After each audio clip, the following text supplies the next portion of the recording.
What if the killer didn't just leave the scene of the crime? What if they lived there, among the bodies?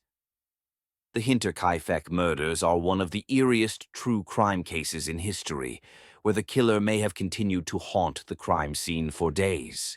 March 31st, 1922. A quiet, isolated farm in Germany.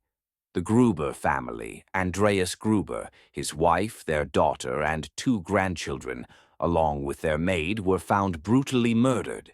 But what makes this case so chilling? The killer didn't leave. For days, the murderer seemed to have lived among the dead bodies. Hinterkaifeck was an isolated farmstead, surrounded by dense forest. The Grubers had lived in peace, but things started to feel wrong in the weeks before the murders. Andreas Gruber told neighbors that he'd seen strange footprints in the snow leading from the woods to his farm. And the family heard mysterious noises at night. No one, though, could have imagined what was coming.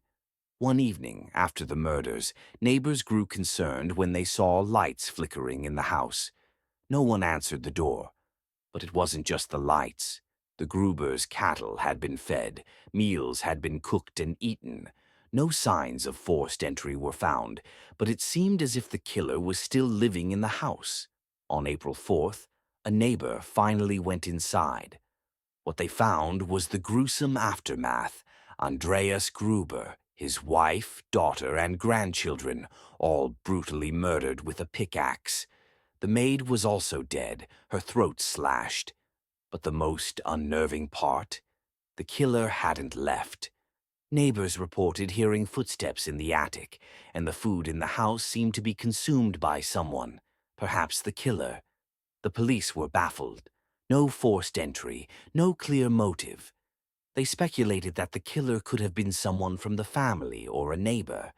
Many suspected the Gruber's estranged son, who had returned shortly before the murders. But the evidence was thin. Despite intensive investigation, the case remained unsolved. Years passed and the farm fell into disrepair, adding to the mystery surrounding it. One theory suggests that the killer could have been hiding in the attic, watching the family. But if so, why stay so long? Another theory is that the killer was one of the Gruber's children who had been estranged from the family. But that theory never gained enough traction. Some even suspect that the Gruber's maid, who was new to the family, may have been involved in the crime, though there is no concrete proof. Over the years, there have been various suspects, including a man named Lorenz Schlittenbauer, who had been involved in an altercation with the family and was seen as a possible suspect. But there were no solid leads, and the case went cold. The most chilling possibility, that the killer wanted to see the family suffer, playing some twisted game in which they wanted to feel the control of life and death. The idea that someone could have lived inside the home for days after killing makes this case deeply unsettling. Sometimes the people we trust the most, or the ones closest to us, can be capable of unimaginable horrors. It also teaches us to trust our instincts when something feels wrong, because sometimes danger is hiding in plain sight.